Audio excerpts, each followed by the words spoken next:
Então, pessoal do segundo ano, como eu tinha dito a vocês, a gente vai começar agora uma sequência de estudos sobre os principais tipos de vegetação que nós presenciamos aqui no Brasil, semelhante ao que nós fizemos quando analisamos os tipos de climas. Nós vamos ver algumas características, os lugares onde são encontrados aqui no Brasil, nos vizinhos e tal, e aí nós vamos estudar videoaulas com sequência de duas formas vegetais, dois tipos de vegetação ou um tipo de vegetação, a depender da quantidade de conteúdo, da quantidade de tempo que essa forma vegetal exige para que possa ser explicado e detalhado tintim por tintim para vocês. Então vamos lá, ó. Esse tipo de vegetação que eu decidi começar nossa sequência de videoaulas aqui, a floresta amazônica, ela exige um detalhamento maior, ela exige um teor de explicação mais denso. Por isso que nessa segunda videoaula da semana, nós vamos ver somente a floresta amazônica. Nas próximas videoaulas nós vamos começar a ver em duplas, porque os outros tipos de vegetação não tomam tanto tempo assim quanto a floresta amazônica, beleza? Primeira informação que nós temos que ter sobre a floresta amazônica é o seguinte, ó. Nós temos que conseguir distinguir se é amazônica ou equatorial. Por que, Lima? Eu pego em alguns livros e vejo lá a galera dizendo floresta amazônica.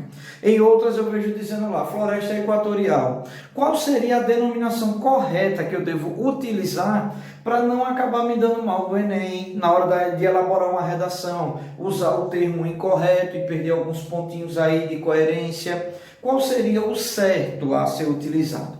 Vamos lá. Quando eu me refiro à floresta equatorial, eu estou falando de um tipo de vegetação que ela é presente em todas as áreas que são cortadas pela linha do Equador. Então, por exemplo, eu tenho florestas equatoriais na África, no lugar onde é cortada pela linha do Equador. Eu tenho florestas equatoriais na Ásia, exatamente no local onde é cortado pela linha do Equador. E eu tenho florestas equatoriais aqui nas Américas, exatamente no lugar onde é cortado pela linha do Equador.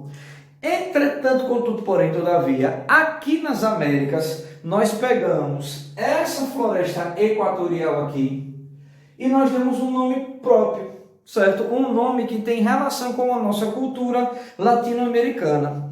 Então, as florestas equatoriais aqui no Brasil, ou melhor dizendo, colocar no singular que fica melhor, a floresta equatorial que nós temos aqui no Brasil, nós chamamos ela de floresta amazônica. Então entenda o seguinte, ó, para o resto do planeta Terra, florestas equatoriais. Aqui no Brasil, essas florestas equatoriais são chamadas de florestas amazônicas. Dentro do Brasil, onde é que nós encontramos uma floresta amazônica? Basicamente em todos os estados que compõem a região norte, mais o estado do Maranhão e o estado do Mato Grosso. Vou repetir para vocês, ó, floresta amazônica aqui no Brasil, todos os estados que formam a região norte, mais o Maranhão e o Amazonas. Alguns aspectos gerais dessa floresta amazônica. Opa, quase que saio do vídeo, puxar um pouquinho mais para cá, vamos lá. Primeiro, é a maior floresta tropical do mundo, ou seja, não existe nenhum aglomerado de vegetação tão extenso quanto a floresta equatorial, quanto a floresta amazônica, quando se fala da linha intertropical. Segundo, abriga a maior biodiversidade do mundo. Lima, o que é que você quer dizer quando você fala biodiversidade do mundo? Eu estou falando da diversidade de espécies de plantas e de animais, de espécies da fauna, animais e da flora, plantas. Então, só para você ter uma ideia, dentro da área que corresponde à floresta amazônica, eu consigo encontrar até 3.000 espécies de abelha. Veja o seguinte, ó, não são 3.000 unidades de abelha, são 3.000 espécies diferentes de abelha em uma mesma área. Espécies, aproximadamente 1.300 espécies de aves, 3.000 espécies de peixes, 460 espécies de anfíbios. Olha, isso tudo que eu estou falando aqui são espécies, são diversidades de animais, não são unidades de animais, certo? São espécies, são categorias. e aproximadamente 30 mil espécies de plantas diferentes dentro de uma mesma área. Isso que eu acabei de citar, somente alguns exemplos, vão dar à floresta amazônica o título de maior de biodiversidade do mundo, área com a maior biodiversidade do mundo, beleza?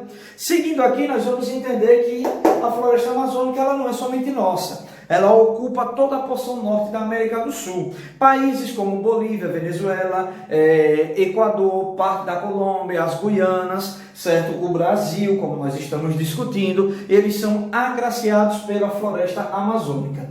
Ao contrário do que se possa imaginar, quando você vê toda essa biodiversidade, 30 mil espécies de plantas, mas a Amazônia ela não tem um solo rico. O solo da Amazônia ele é pobre em nutrientes. Tem uma grande concentração de humus. Lima, o que é humus? Lembro de ter explicado isso para vocês no ano passado. Humus é matéria orgânica, ou seja, plantas e animais mortos que se decompõem, misturado com os sedimentos. Dentro da Amazônia eu tenho uma grande concentração de humus, mas poucos nutrientes do solo. O solo na Amazônia ele é pobre. Por isso que, quando a gente escuta discussões, olha, sobre o desmatamento na Amazônia, sobre a derrubada da Amazônia, nós temos que lembrar o seguinte: não é interessante para o agronegócio produzir na Amazônia. O solo é pobre. Geralmente, do agronegócio, quem tem interesse pela Amazônia são os pecuaristas, os criadores de gado. A galera que planta soja, milho, café, trigo, essas coisas, não tem interesse na Amazônia porque o solo não é o mais adequado para isso. Lembre, por que se derruba tanto a Amazônia? Vamos lá. Primeiro, pelas espécies de árvores que nós temos lá, para poder tirar a madeira, para poder comercializar. Segundo, extração de minerais que nós temos no subsolo da Amazônia, minerais importantes, que tem mercado para poder ser comercializado. Avanço da agropecuária seria também uma outra causa para a derrubada da Amazônia, beleza? É marcado por ser um tipo de vegetação densa e heterogênea. Traduz aí, Lima, esse denso e heterogêneo. Por que denso? Quem já viu alguma imagem da floresta amazônica, já deve ter alguma imagem aérea, já deve ter visto que a Amazônia é aquele tipo de vegetação que você está sobrevoando e você não vê o solo, de tantas plantas que tem, se cria aquele tapete verde de vegetação, ou seja, é muito densa, são plantas muito próximas uma das outras e espécies de plantas gigantescas. Além disso, é heterogêneo. O que é que isso significa? São várias espécies de plantas divididas na mesma área. Como eu tinha dito para vocês, aproximadamente 30 mil espécies de plantas. Em alguns lugares do mundo, vocês vão observar florestas que elas são formadas basicamente por uma, duas ou três espécies de árvores. Na Amazônia não, são mais de 30 mil espécies, beleza? E essa vegetação ela é dividida em três tipos: várzea, o igapó e a terra firme.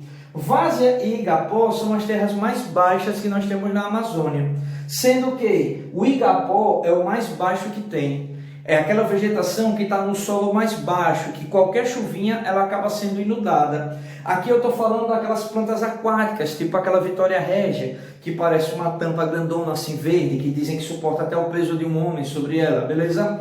Quando eu falo da várzea, eu estou falando daquela área que é um pouco mais alta do que o igapó e que passa por períodos de inundação e aí fica seco. Inundação, seco, inundação, seco. O igapó não, o igapó está sempre inundado, beleza? E a terra firme é aquela área onde eu tenho justamente essa diversidade de vegetação. É aquela paisagem que nós observamos em documentários, filmes, matérias jornalísticas e lá se vai, beleza? Hoje nós estudamos um pouco sobre a relação entre clima e vegetação, estudamos um pouco sobre o primeiro tipo de vegetação, que é a floresta amazônica. Na sequência das aulas nós vamos começar a analisar os outros tipos de formas vegetais, beleza? Qualquer dúvida, anota no caderninho e tira essa dúvida comigo na nossa live de quarta-feira. Um abraço e até a próxima.